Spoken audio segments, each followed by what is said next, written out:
ప్రభునందు ప్రియమైన దేవుని బిడ్డలారా, ఆరాధనని ప్రార్థనతో ప్రారంభించుకుందాం. స్తోత్రాలు తండ్రి, స్తోత్రాలు చెల్లిస్తున్నాం ప్రభువా. మీ మహాప్రేమ, కనికరము, వాత్సల్యత నీ బిడ్డల మీద ఉంచండి ప్రభువా. ఏ ప్రేమతో మీరు ప్రేమించారో నీ బిడ్డల్ని, ఆ మీ కృపను బట్టి నీ బిడ్డలందరి జీవితంలో మీ దివ్యమైన వాక్యము వారు వినగలిగినట్లుగా కృప చూపండి. మీరు మాట్లాడండి, బిడ్డల హృదయాలకి అర్థమయ్యేలా ఆత్మ సంగతులు మీరు బయలుపరిచి ఒక్కొక్క బిడ్డతో మాట్లాడి వాళ్ళ జీవితాల్లో మీ సత్యమును అనుసరించేవారిగా సిద్ధపరిచి మహిమ ఘనత ప్రభావాలు పొందమని యేసయ్య పరిశుద్ధ నామమును బట్టి ప్రార్థించి వాడుకొనుచున్నాము తండ్రి గారు, ఆమేన్. జెసికా పాట పాడిన తరువాత వాక్యాన్ని విందాం.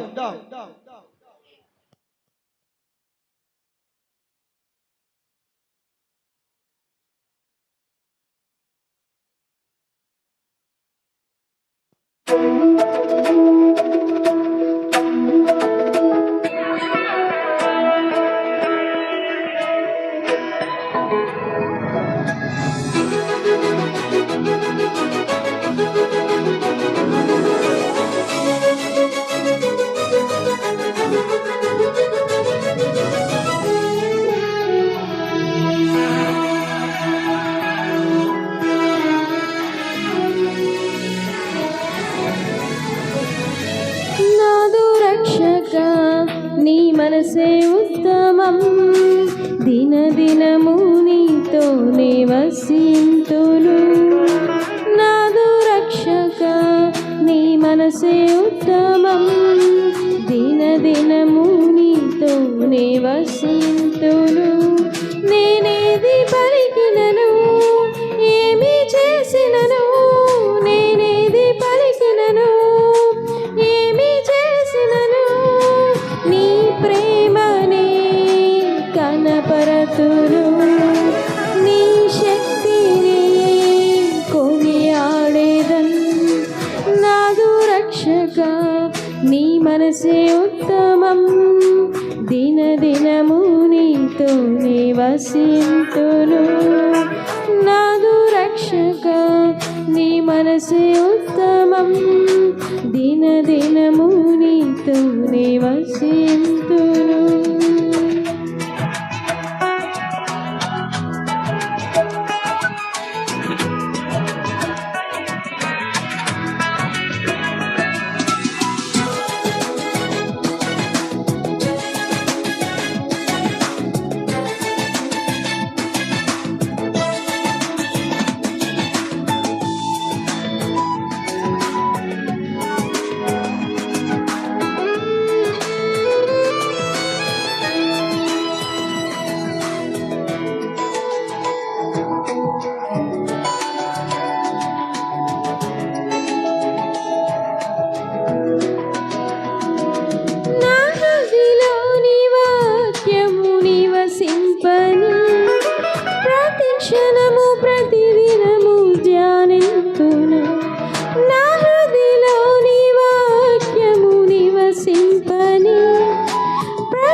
మరచిన నీవు మరువలేదు.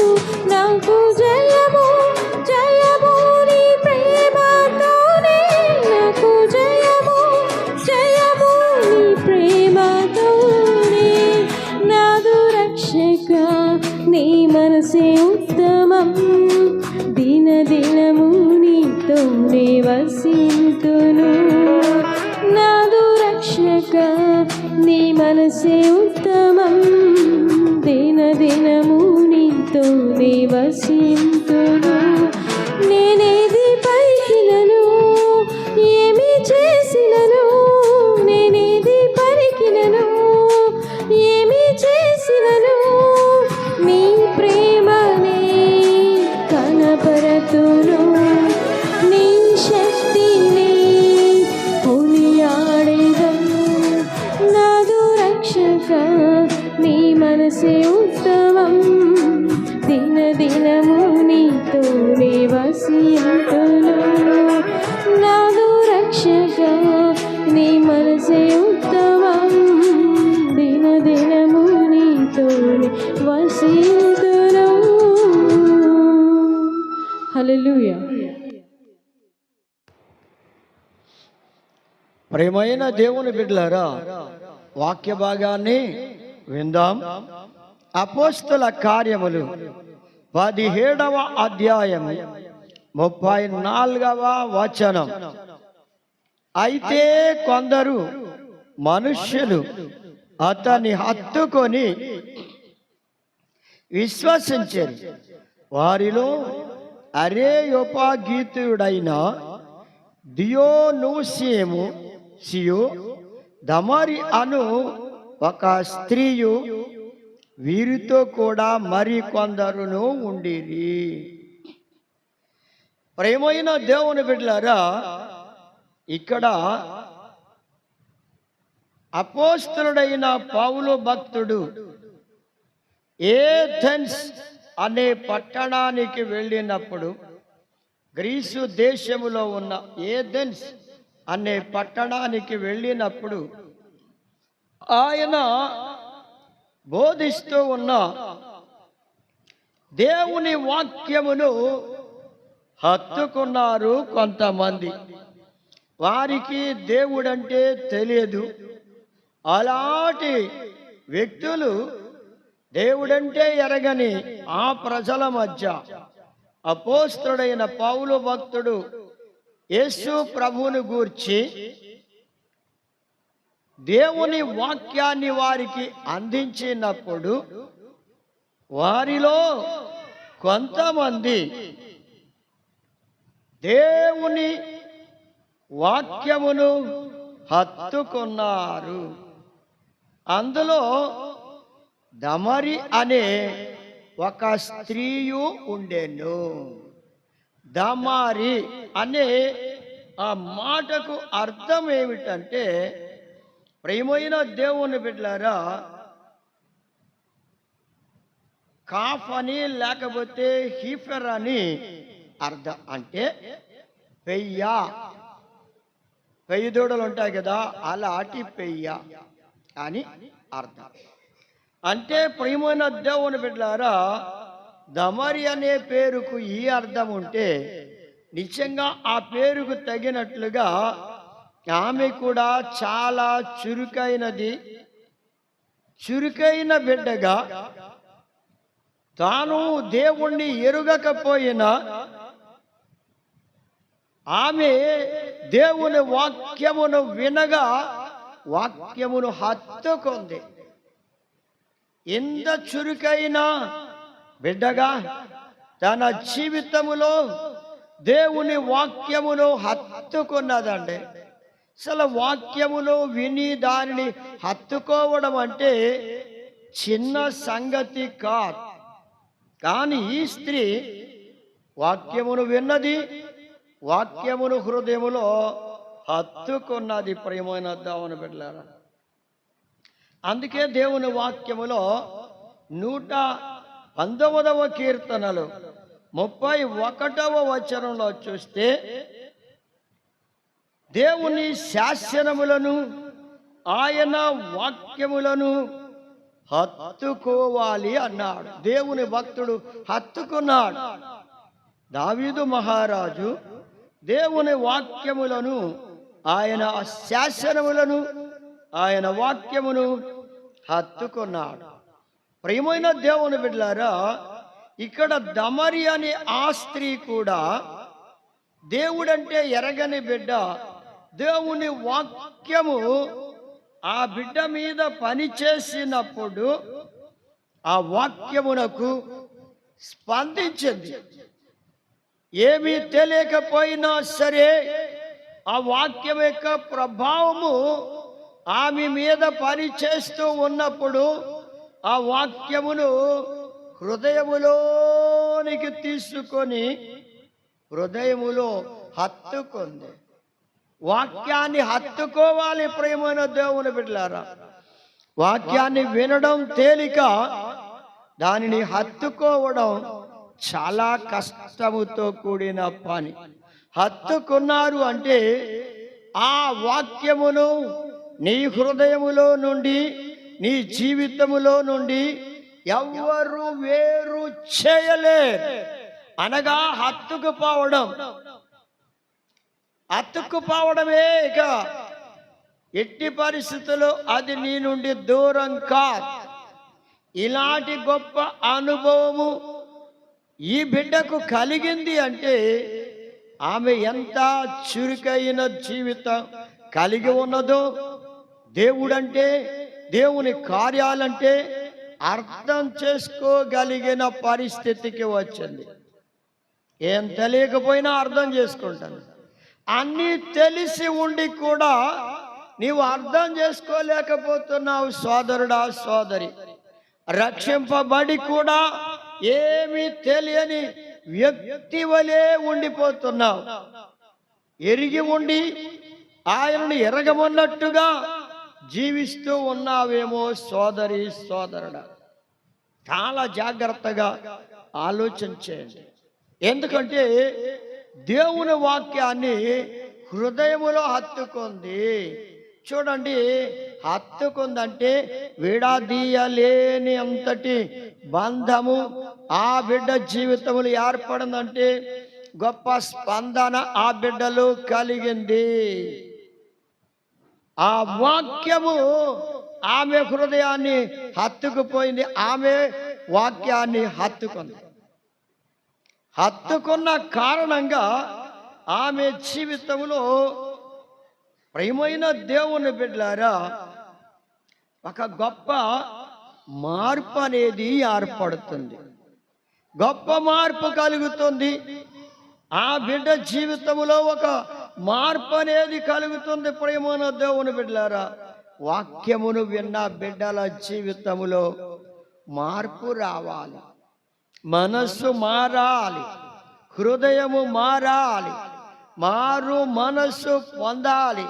జీవితములో మార్పును కలిగి పరిశుద్ధతను పొందుకొని ప్రభువును హత్తుకున్న వారిగా, ఆయనను హృదయములో చేర్చుకున్న వారిగా ఉండాలి.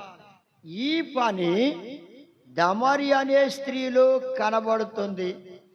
ఆమె దేవుణ్ణి ఎరగకపోయినా దేవుణ్ణి తెలుసుకుంటుంది గనుక, తెలుసుకున్నది గనుక, వాక్యమును హత్తుకున్నది గనుక ఈమె పేరు దేవుని గ్రంథములు లిఖించబడింది. ఓ గొప్ప వాక్యము ఆ బిడ్డ కలిగింది. నిజంగా ఆమె పేరు దైవ గ్రంథములో లిఖించబడింది అంటే, నా ప్రియమైన దేవుని బిడ్డలారా, దేవుని కృప ఆ బిడ్డ మీద ఉంది. ఏం తెలియని బిడ్డకు కూడా దేవుని కృప దొరికింది. ఆ కృపను ఆమె పొందుకోవడానికి ఇష్టపడింది. సంవత్సరాల తరబడి వాక్యాన్ని వింటున్నా దేవుని కృపను దొరుకుతుంటే దానిని పొందకుండా, వాక్యమును హత్తుకొనకుండా, వాక్యమును నిర్లక్ష్యం చేస్తూ, వింటున్నట్టుగా ఉంటూ వినకుండా, హృదయములో చేర్చుకొనకుండా, హత్తుకొనకుండా వాక్యాన్ని నీవు దూరంగా తిరుగుతున్నావా సోదరి సోదరుడా? ఇలా ఎంతకాలం చేస్తావు? ఇలా ఎంతకాలం తప్పించుకుంటావు? ఇలా ఎంతకాలం దేవుని వాక్యానికి దూరంగా తిరుగుతావు సోదరి సోదరుడా? ఆయన నీతోనే మాట్లాడుతున్నాడు. నీ జీవితమును ఆయన రక్షణలోనికి నడిపించాలని, నీ హృదయాన్ని వెలిగించాలని, నీ జీవితాన్ని బలపరచాలని, భద్రపరచాలని, ఆయన నిన్ను జీవింపచేయాలని కోరుతూ ఉన్నాడు. ఇక్కడ దమరి దేవుని వాక్యాన్ని హత్తుకొందండి. ధన్యురాలైంది ప్రియమైన దేవుని బిడ్డలారా. అందుకే మనం చూస్తున్నాం దేవుని వాక్యములు యెషయా గ్రంథం 51వ అధ్యాయము 7వ వచనములో, నా బోధను హృదయమందుంచుకున్న వారులారా ఆలకించుడి. దేవుని వాక్యాన్ని హృదయములో ఉంచుకోవడం అంటే వాక్యాన్ని హత్తుకున్నవారు హృదయములో భద్రంగా ఉంచుకుంటారు. హత్తుకున్నవారు విడదీయలేనంతటి గొప్ప బంధము ఏర్పడింది గనుక ఆ ప్రభువు వాక్యముతో వారు అత్తకబడిన వారుగా, హత్తుకున్న వారుగా, వాక్యము చేత హృదయాన్ని నింపుకున్న వారిగా ఉంటారు గనుక వారితోనే దేవుడు మాట్లాడుతున్నాడు. నా బోధను, నా వాక్యమును హృదయమందుంచుకున్న వారులారా మనుష్యులు పెట్టే నిందలకు, వారు వేసే నిందలకు, నిన్ను భయపెట్టినప్పుడు వారు భయం పెట్టినా భయపడకుడి. మీరు నా వాక్యమును హృదయమందుంచుకున్న జనులు గనుక మీరు అధైర్యపడవద్దు, ధైర్యం తెచ్చుకోండి. మీరు నా వాక్య ప్రకారము నడవండి అంటున్నాడు ప్రభు. అందుకే ప్రియమైన దేవుని బిడ్డలారా, బోధను హృదయములు హత్తుకుంటే, వాక్యములు హృదయములు హత్తుకున్న వారైతే ఇక ఎన్నడూ ఆ వాక్యమును విడిచిపెట్టి ఉండలేరు. ప్రభువుని విడిచిపెట్టి ఉండలేరు. ఆయన యందు భయభక్తులు కలిగిన బిడ్డలుగా, ఆయన కొరకు నమ్మకమైన బిడ్డలుగా మీ జీవితాన్ని కొనసాగించడానికి ఆ వాక్యము మీకు మార్గమును చూపెడుతుంది, మీకు దారిని ఏర్పాటు చేస్తుంది. అరణ్యములో దారి ఏర్పడుతుంది. పల్లములు, ఎత్తులు పోడ్చబడి అవన్నీ కూడా సరిచేయబడి సరైన మార్గములో నీవు నడిచేలా నీ జీవితాన్ని సిద్ధం చేస్తుంది వాక్యం. కనుక నీ జీవితంలో ఏ ఎత్తులు ఉన్నాయో, ఏ పల్లాలు ఉన్నాయో అవన్నీ సరి చేసేవాడు దేవుడే. ఏదైతే నీలో గర్వము, అతిశయము అనే ఎత్తులు ఉన్నాయో, పల్లమనే లోపములు, పాపము, అపవిత్రత అనే పల్లములు ఉన్నాయో అవన్నీ పూడ్చివేసి, సమానం చేసి, చదును చేసి, ఎత్తులు పల్లాలన్నీ కూడా చదును చేసి నీ జీవితంలో, నీ బ్రతుకులో ఉన్న ప్రతి అపవిత్రతను ఆయన తీసివేసి నిన్ను దేవుని వాక్యమును హత్తుకున్న బిడ్డగా బలపరచడానికి దమరి వలె, వాక్యమును హత్తుకున్న దమరి వలె నిన్ను కూడా సోదరుడా, సోదరి దేవుడు సిద్ధం చేయడానికి ఆయన ఇష్టపడుతూ ఉన్నాడు. మరి నీవు కూడా ఆ దమరి వలె ఇష్టపడితేనే, నీ అంతటా నీవు ఇష్టపడి వాక్యమును హత్తుకోవాలి తప్ప నీవు ఎవరో చెప్పారని కాదు. నీ హృదయపూర్వకంగా ఆ వాక్యమును నీవు హత్తుకుంటే ధన్యుడవు, ధన్యురాలవు అవుతావు. అందుకే ప్రియమైన దేవుని బిడ్డలారా, ద్వితీయోపదేశ కాండము 11వ అధ్యాయము 22వ వచనాన్ని చూస్తే, దేవునిని ప్రేమించి, ఇక్కడ దమరి అనే ఈ స్త్రీ దేవుణ్ణి ప్రేమించిందండి. దేవుని వాక్యమును హత్తుకుందండి. దేవుణ్ణి ప్రేమించింది. ఆయన మార్గాల్లో నడవడానికి ఇష్టపడింది. అందుకే ఆయన వాక్యాన్ని హత్తుకుంది. ఇక్కడ అంటున్నాడు ద్వితీయోపదేశకాండం 11వ అధ్యాయం 22వ వచనంలో, దేవుని ప్రేమించి ఆయన మార్గములలో నడుచుచు ఆయనను హత్తుకొని ఆయన ఆజ్ఞలను అనుసరించి జాగ్రత్తగా నడుచుకొనవలనని దేవుడు తన వాక్యమును మనకు బయలుపరుస్తూ ఉన్నాడు. ఆయన తెలియజేస్తూ ఉన్నాడు. కనుక ఇప్పుడు మనం దేవుణ్ణి ప్రేమించాలి. ఎవరి వలె దమరి దేవుణ్ణి ఎలా ప్రేమించిందో, ఏం తెలియని బిడ్డ తన జీవితంలో దేవుణ్ణి తెలుసుకుందో, అలా నీ జీవితంలో దేవుణ్ణి తెలుసుకొని దేవుణ్ణి ప్రేమించు. దేవుణ్ణి ప్రేమిస్తే ఆయన మార్గాల్లో నడవడానికి నీవు సిద్ధపడతావు. ఆయన మార్గములలో నడుస్తూ ఉంటే ఆయననే హత్తుకుంటావు. ఇక ఆయనను హత్తుకున్నావు అంటే ఆయన వాక్యాన్ని నీవు హత్తుకుంటావు. అంటే ప్రేమనొద్దామని పెట్టారా, ఆది యందు వాక్యం ఉండను, ఆ వాక్యము దేవుడై ఉండను, ఆ వాక్యమే దేవుడై ఉండను. కనుక వాక్యమనే దేవుడు, వాక్యమే దేవుడై ఉన్నాడు.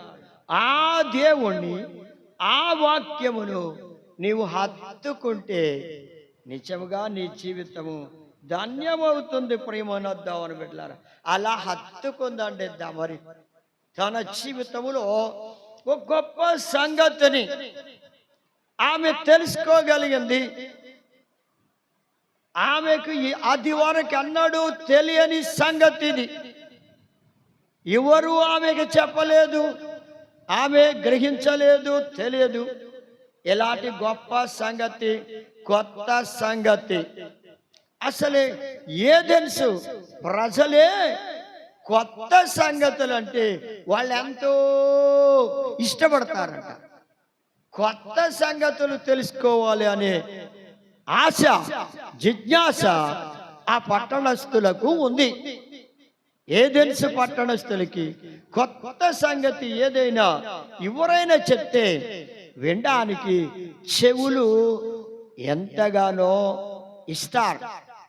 అలాంటి పరిస్థితి, ఇదొక కొత్త సంగతి ఆమె జీవితములో.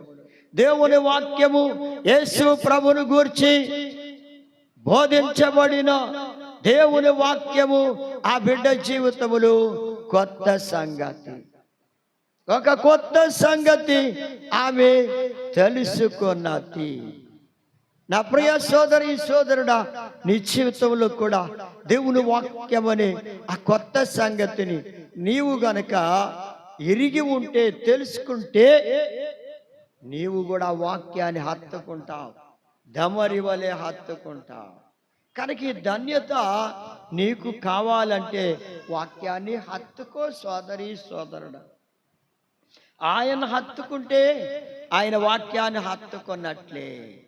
అందుకంటున్నాడు ద్వితీయోపదేశ కాండము 10వ అధ్యాయము 20వ వచనంలో కూడా అంటున్నాడు, యెహోవాకు భయపడి ఆయనను సేవించు. ఒకటి ప్రేమించింది ఆమె, దమరి దేవుణ్ణి ప్రేమించింది, దేవుని మార్గాల్లో నడవడానికి ఇష్టపడింది, ఆయన హత్తుకుంది. ఇక విడవని విశ్వాస జీవితానికి వచ్చేసింది. నీవు కూడా ప్రభువును విడవని పరిస్థితికి రావాలి. అలాంటి ఆత్మీయ జీవితం, అలాంటి విశ్వాస జీవితం, పరిశుద్ధత కలిగిన బిడ్డగా మార్పు చెందిన దమరి వలె నీవు కూడా మార్పు చెందాలి సోదరుడా సోదరి. ఈ గొప్ప సంగతి ఆ బిడ్డ జీవితంలో తెలుసుకొని ఆ వాక్యాన్ని హత్తుకుందండి. అందుకే ఇప్పుడు ఒకటి దేవుణ్ణి ప్రేమించింది, దేవుని వాక్యాన్ని హత్తుకుంది. రెండవది ద్వితీయోపదేశ కాండం 10వ అధ్యాయం 20వ వచనంలో చెప్పబడినట్లుగా యెహోవాకు భయపడి ఆయనను సేవించి ఆయనను హత్తుకొని ఆయన నామమున ప్రమాణము చేయవలెను. ఇప్పుడు దేవునికి భయపడిందండి ఆమె. ఒకటి దేవుణ్ణి ప్రేమించింది, రెండవది దేవునికి భయపడింది. అది నీ జీవితంలో దేవుడు అంటే భయం ఉండాలి, దేవుడు అంటే భయం రావాలి. ఎందుకంటే నిన్ను సృష్టించిన సృష్టికర్తని, నీ జీవితమును సత్య మార్గములోనికి నడిపించిన వాడని, నీ కొరకు ప్రాణాన్ని శిలువ మీద పెట్టి ఆయన రక్తాన్ని చిందించి నిన్ను రక్షించిన యేసయ్య దేవుడని నీవు గ్రహిస్తే నీవు ఆయన వాక్యాన్ని హత్తుకుంటావు. ప్రేమానొద్దామని పెట్టారా? అందుకే ఆయనకు మనం భయపడాలి. నా కోసం ప్రాణాన్నే పెట్టి నన్ను రక్షించిన దేవుని కొరకు నేను జీవిస్తాను అని ఆయనకే భయపడాలి. మనం ఆయనకు భయపడితే ఆయన వాక్యాన్ని హత్తుకుంటాం.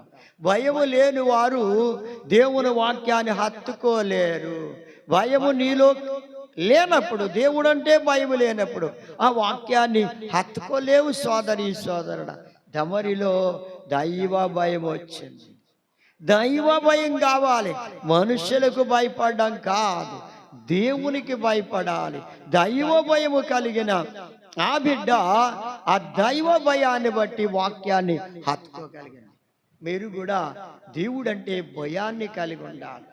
చూడండి, పిల్లలు తల్లిదండ్రులంటే భయము కలిగి ఉంటే వాళ్ళు క్రమము తప్పకుండా జీవిస్తారు. ఆ భయం అనేది తల్లిదండ్రులంటే పిల్లలకు భయము లేకపోతే వాళ్ళు క్రమం తప్పిపోతారు, దారి తప్పిపోతారు. చివరికి వారు ఆ తల్లిదండ్రులకి దొరకకుండా వెళ్ళిపోతారు. అంటే ఎక్కడికి? లోకములోనికి, పాపములోనికి, మోసములోనికి, అపవిత్రతలోనికి వెళ్ళిపోతారు. ఇక వారిని ఆ తల్లిదండ్రులు మరలా వెనుకకు తీసుకొని రాలేరు. అయ్యా ప్రేమన దేవుని బిడ్డలారా, మీ జీవితంలో ఒక్కసారి ఆలోచించుకోండి. ఏ తండ్రి అయినా ఏ తల్లి అయినా సరే తన బిడ్డలకు దేవుని వాక్యాన్ని నేర్పించి ఆ వాక్యమును వారికి తెలియజేస్తూ ఉంటే ఆ సత్యాన్ని వారు గ్రహించి వాక్యాన్ని హత్తుకుంటారు. వారి జీవిత కాలమంతా వాక్యము మీద కట్టబడిన వారై ప్రభువులో జీవిస్తారు, ప్రభు మార్గములో నడుస్తారు. ఇలాంటి పునాది మీరు మీ పిల్లలకు వేయాలి. అలా వేసినప్పుడు ఆ పిల్లలు దారి తప్పకుండా దేవుని మార్గములలో నడుస్తూ దేవుని వాక్యాన్ని హత్తుకొని, దేవునికి భయపడుతూ వాక్యాన్ని హత్తుకొని దేవునికి ఇష్టమైన బిడ్డలుగా జీవిస్తారు. దారి తప్పని వారిగా ఉంటారు. ప్రేమనొద్దామని బిడ్డలారా, అందుకే వాక్యాన్ని హృదయములో భద్రం చేసుకోవాలి. వాక్యాన్ని ఎక్కడ భద్రం చేసుకోవాలండి? హృదయములో భద్రం చేసుకుంటే 119వ కీర్తన 11వ వచనాన్ని చూడండి. పాపము చేయకుండానట్లు హృదయములో వాక్యములు ఉంచుకొని ఉన్నానంటున్నాడు దేవుని భక్తుడు. దేవుని బిడ్డలారా, దేవుని వాక్యాన్ని మీ హృదయములో ఉంచుకుంటే మీరు పాపము చెయ్యలేరు. అసలు హృదయములోనికి వాక్యాన్ని చేర్చుకొనకపోతే పాపమును విడువలేరు. హృదయములోనికి వాక్యాన్ని చేర్చుకోవాలి అంటే వాక్యాన్ని హత్తుకోవాలి. ఇక వాక్యాన్ని హత్తుకుంటే, హృదయములోనికి వాక్యాన్ని చేర్చుకుంటే మీరు పాపము చేయలేరు. ఎందుకు అంటే మీ హృదయము నిండా వాక్యము నిండిపోయి ఉంది కనుక ఇక పాపమునకు చోటు ఉండదు. ఇక మీ జీవితములు పాపము చేయరు, జాలం. అందుచేత ప్రియమైన దేవుని బిడ్డలారా, దమరి వలె మీ హృదయము నిండుగా దేవుని వాక్యమును నింపుకొని ఆ వాక్యమును హత్తుకొని జీవించండి. దానిని విడిచిపెట్టద్దు. వాక్యమును హత్తుకొని ఉండండి. ఎల్లప్పుడూ వాక్యమందు విశ్వాసం ఉంచండి. ఆ వాక్యము మిమ్మల్ని జీవింపచేస్తుంది అన్న సంగతిని జ్ఞాపకం చేసుకోండి. ప్రేమనద్దామని బిడ్డ మరొక విషయాన్ని, అంటే అదే హత్తుకొనడం అనే దానిలోనే మరొక విషయాన్ని, అనగా దమరి ఎలా దేవుని వాక్యాన్ని హత్తుకుందో, అలా ఇక్కడ రూతు గ్రంథములో 1వ అధ్యాయము 14వ వచనములో రూతు నయోమిని హత్తుకొనెను అని ఉంది. రూత్ అంటే తన అత్తయ్య అయిన నయోమిని హత్తుకొనెను. వార్ప ముద్దు పెట్టుకొని వెళ్ళిపోయింది గాని రూతు మాత్రం అత్తను హత్తుకొన్నది. నా ప్రియ దేవుని బిడ్డలారా, నయోమిని రూతు ఎలా హత్తుకుందో అలా మీరు కూడా దేవుని వాక్యమును హత్తుకోవాలి. నయోమి వృద్ధాప్యానికి వచ్చిన ఆమె ఎడల యవన వయసులో ఉన్న రూతు హత్తుకుంది అంటే ఇది చాలా కష్టంతో కూడిన పని. అసలు ఎవరు కూడా అలా ఇష్టపడారు, అలా ఒప్పుకోరు. ఆ పని ఆమెను హత్తుకోవడానికి, అత్తగారిని హత్తుకోవడానికి ఎవరు ఇష్టపడరు. కారణం ఏమిటంటే, నిన్ను కూడా ఒక రోజుని అత్తగారిని అవుతానని అనుకోదు గనుక అత్తగారిని హత్తుకోదు. అనుకుంటే హత్తుకుంటుంది. ఇక్కడ రూతు అలా అనుకున్న బిడ్డ. ఎప్పటికైనా నా అత్తగారి వల్లే నిన్ను కూడా వృద్ధురాలను అవుతాను కదా, ఇప్పుడు నా అత్తగారికి ఏం కావాలి? ఆదరణ కావాలి. అలాంటి అత్తగారిని నేను హత్తుకొనకపోతే ఆమె ఏమైపోతుంది అనే ఒక భయం ఉంది ఆమెకి. దైవ భయం ఉంది. దేవుని బిడ్డలారా, దైవ భయం ఉన్నవారు అత్తగారిని హత్తుకుంటారు. దైవ భయం లేనివారు, మేము దేవుణ్ణి నమ్ముకున్నాం, బాప్తిసం పొందేశాం, రక్షణ పొందేశాం అని చెప్పుకున్న వారికి భయం ఉండదండి. నిజంగా భయం ఉండదు. నమ్ముకున్నారు, ఏమి లాభం? అందరూ ఏమనుకుంటారు? వీరు దేవుడిని నమ్ముకున్న బిడ్డలే గాని వీరికేమీ లేదు, దైవ భయం లేదు. అందుకే అత్తగారు అంత కష్టపడుతుంటే, బాధపడుతుంటే కనీసం ఆమెను గూర్చి పట్టించుకున్న జాడలేదు అని చెప్పుకుంటారు. జాగ్రత్త ప్రేమనద్దామని బిడ్డలారా, అత్తగారి యొక్క ముదిమి వచ్చినప్పుడు, అనగా వృద్ధాప్యములో ఉన్న అత్తగారిని హత్తుకోవడానికి నీవు కూడా సిద్ధపడాలి. రూతు వలె ఇక్కడ దమరి వాక్యమును హత్తుకుంది. రూతు నయోమిని అత్తగారిని హత్తుకుంది. అందుకే ప్రియమనద్దామని బిడ్డలారా, మీరు కూడా రూతు నయోమిని హత్తుకున్నట్లుగా దేవుని వాక్యాన్ని హత్తుకోండి.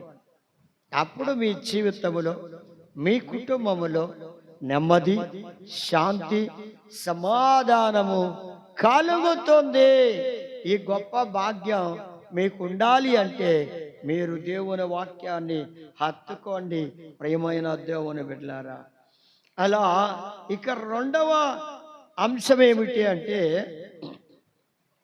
ఆమె దమరి అనే ఆ స్త్రీ దేవుని వాక్యాన్ని హత్తుకుంది, రెండవది ఆమె వాక్యమును విశ్వసించింది, అనగా ప్రభు అయిన యేసుక్రీస్తు వారి యందు విశ్వాసం ఉంచింది. ఏముంచిందండి? విశ్వాసం. విశ్వాసము లేకుండా ఎవరు దేవుణ్ణి చూడలేరు. విశ్వాసము లేకుండా ఎవరు పరలోక రాజ్యములో ప్రవేశించలేరు. కనుక ఈమెలో మొదటిది వాక్యమును హత్తుకుంది. రెండవ అంశం ఏమిటంటే యేసు ప్రభునందు విశ్వాసం ఉంచింది. ఎవరు నా యందు విశ్వాసం ఉంచుతారో వారికి నీతిమంతులయ్యే ఆ గొప్ప కృపనిస్తానన్నాడు ఆయన. ఇప్పుడు ఈమె దమరి అనే ఆ బిడ్డ దేవుడంటే తెలియని బిడ్డ ఇప్పుడు యేసు ప్రభునందు విశ్వాసం ఉంచినందువల్ల ఆమె నీతిమంతురాలుగా తీర్చబడింది. నీవు కూడా నీతిమంతురాలుగా తీర్చబడాలి అంటే యేసు ప్రభునందు విశ్వాసం ఉంచాలి. విశ్వాసం ఉంచండి ప్రేమనద్దామని బిడ్డ. అందుకే వాక్యాన్ని వినండి, వాక్యాన్ని హత్తుకోండి. ఆ వాక్యమును బట్టి యేసు ప్రభు వారిని నమ్మండి, విశ్వసించండి. ఆయనందు విశ్వాసం కలిగి ఉంటే నా ప్రియమైన దేవుని బిడ్డలారా నిత్య జీవమునకు వారసులవుతారు. ఇప్పుడు దమరి అనే ఆ స్త్రీ నిత్య జీవమును పొందుకుందండి. ఎంత గొప్ప భాగ్యం ఆమె దొరికిందో చూడండి. ఎంత గొప్ప భాగ్యం దొరికిందో. నిత్య జీవమును పొందుకుంది. నిత్య జీవానికి ఆమె అర్హురాలుగా దేవుని కృపను బట్టి అర్హతను పొందుకుంది, అర్హురాలైంది. యేసు ప్రభునందు విశ్వాసము ఉంచిన ఆ బిడ్డ నిత్య జీవమునకు వారసురాలైంది. మీరు కూడా యేసు ప్రభునందు విశ్వాసం ఉంచితే మీరు మీ కుటుంబము కూడా రక్షింపబడతారు, నిత్య జీవమునకు వారసులవుతారు. మరి నిత్య జీవం కావాలని ఆమె కోరుకుంది. మరి నీవు కోరుకుంటే సోదరుడా సోదరి, నీవు నీ కుటుంబం కూడా రక్షింపబడుతుంది. దేవుని కృప మీకు దొరుకుతుంది. ప్రేమనద్దామని బిడ్డలారా, అంటే దమరిలో పరలోక సంబంధమైన ఆత్మ సంబంధమైన ఆసక్తి కలిగిన బిడ్డగా ఉంది. ఈ లోక సంబంధమైన విషయాలను గూర్చిన ఆసక్తిని విడిచిపెట్టి దైవ సంబంధమైన విషయాల మీద, ఆ కొత్త సంగతుల మీద ఆమె ఆశను పెంచుకుంది. ఆసక్తి కలిగిన బిడ్డగా జీవించడానికి ఒక తీర్మానం చేసుకుంది. అందుకే యేసు ప్రభునందు విశ్వాసం ఉంచి ఆయన ద్వారా రక్షింపబడింది. దేవునికి స్తోత్రం, దేవునికి స్తోత్రం, దేవునికి స్తోత్రం. అందుచేత నా ప్రియమైన దేవుని బిడ్డలారా, దేవుని వాక్యమందు యేసు ప్రభునందు విశ్వాసం ఉంచిన దమరి వలె మీరు కూడా విశ్వాసం ఉంచితే ఏం కలుగుతుందో తెలుసా? యోహాను సువార్త 12వ అధ్యాయము 46వ వచనములో దేవుని యందు యేసు ప్రభునందు విశ్వాసం ఉంచిన వారు చీకటిలో నుండి వెలుగులోనికి వస్తారు. వారిలో ఉన్న చీకటి పోతుంది, వారికి వెలుగు కలుగుతుంది. ఇప్పుడు దమరి జీవితములో అంతవరకు చీకట్లో ఉన్న లోకాశలతో శరీరాశలతో జీవించిన ఆమె, లోక సంబంధంగా జీవించిన, చీకటి సంబంధంగా జీవించిన ఆ దమరి ప్రభు అయిన యేసుక్రీస్తునందు విశ్వాసం ఉంచి ఆమె రక్షింపబడింది. అందుకే ఆమెలో ఉన్న చీకటంతా ప్రభువు తొలగించారు. ఆమె జీవితం అంతా వెలిగించబడింది. ఆమె జీవితం అంతా వెలిగించబడింది. ప్రేమను అద్దామని బిడ్డలారా, చీకటి తొలగిపోయింది. ఆమెలో ఉన్న పాపము అపవిత్రత తొలగించబడింది, వెలుగు చేత నింపబడింది. సోదరుడా సోదరి, నీ జీవితం కూడా యేసు ప్రభునందు విశ్వాసం ఉంచితే నీ లోపల ఏ పాపమని చీకటి ఉందో ఆ చీకటి అంతా తొలగించబడి దేవుడు తన వెలుగు చేత నిన్ను నింపుతాడు. నిన్ను వెలుగు బిడ్డగా సిద్ధం చేస్తాడు, వెలుగు బిడ్డగా మార్చాడు. ఇక దమరి జీవితము వెలిగించబడిన జీవితం, ఆత్మలో వెలిగించబడిన బిడ్డగా దమరి దేవుని కొరకు సిద్ధపరచబడింది. ప్రభు యొక్క కృప, ప్రభు యొక్క కనికరము ఆమె మీద ఉంది. సోదరి సోదరులారా, మరి నీ మీద కూడా దేవుని కృప ఉంది. ఇక నీవు కూడా అశ్రద్ధ చేయక ప్రభు అయిన యేసుక్రీస్తునందు విశ్వాసం ఉంచితే నీకు కూడా నిత్య జీవం దొరుకుతుంది. అందుకే ఆమె యేసు ప్రభునందు విశ్వాసం ఉంచి ప్రభుని వెంబడించింది. ఇక ఆమె జీవిత కాలం అంతా ఆయనలోనే నడవడానికి, ఆయనలోనే జీవించడానికి ఒక తీర్మానం చేసుకుంది, ఒక గొప్ప తీర్మానం చేసుకుంది. ఇక నా ప్రభు వాక్యాన్ని హత్తుకున్నాను, ఆయనందు విశ్వాసం ఉంచాను, ఇక నేను ఆయననే వెంబడిస్తాను తప్ప ఇక లోకమును, పాపమును, అపవిత్రతను ఇక నా జీవితములో వెంబడించను అని ఒక ఆయనే వెంబడిస్తాను, ఆయన్ని అనుసరిస్తాను, ఆయనను పోలి జీవిస్తాను, ఆయన వెంట నడుస్తాను, ఆయనలోనే జీవిస్తాను అని ఒక గొప్ప తీర్మానం చేసుకుంది దమరి. అందుకే ఆమె రక్షింపబడినది. నీవు కూడా రక్షింపబడి దేవుని బిడ్డగా జీవించడానికి ఒక గొప్ప తీర్మానం ఆ దమరి వలె చేసుకుంటావా సోదరుడా సోదరి? లేక వాక్యాన్ని వింటున్నట్టుగా అనుకుంటూ వాక్యాన్ని హృదయములో హత్తుకొనకుండా, వాక్యమును హత్తుకొనకుండా వాక్యమును విడిచిపెట్టి వెళ్ళిపోతూ ఉన్నావా? ఆలోచించుకోండి. దేవుని ప్రేమ నీ మీద ఉంది సోదరుడా సోదరి. యేసు ప్రభునందు విశ్వసించిన ఆ దమరి వలె, ఆయన్ని వెంబడించిన ఆ బిడ్డ వలె నీవు కూడా యేసయ్యందు విశ్వాసం ఉంచి ఆయన వెంబడించు. నీ జీవిత కాలం అంతా నీవు నిత్య జీవంలో ప్రవేశిస్తావు. ఆ దేవుని కృప మీకు తోడుగా ఉండును గాక. ఆమేన్. స్తోత్రము నాయన. పరిశుద్ధుడైన దేవుడవు, మీ మహాప్రేమ, మీ కనికరము బిడ్డల మీద ఉంచండి. వాక్యం వింటున్న బిడ్డలందరి జీవితాల్లో ఆశీర్వాదం కలిగించండి. ఆత్మ ఆశీర్వాదాలతో నింపి బలపరిచి స్థిరపరచండి.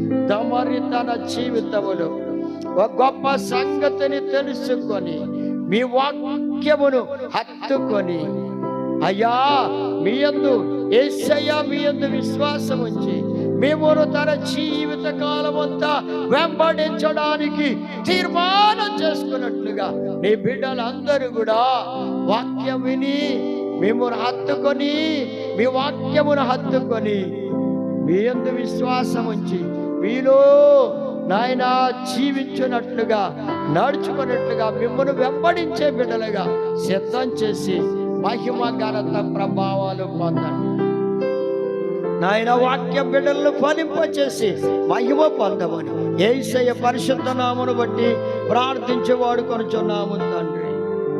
ఆమేన్. మన తండ్రి అయిన దేవుని ప్రేమ, ప్రభు అయిన యేసుక్రీస్తు వారి కృప, పరిశుద్ధాత్మ అన్యోన్య సహవాస బిడ్డలందరికీ సదాకాలం తోడై నడిపించును. ఆమేన్. ఆమేన్.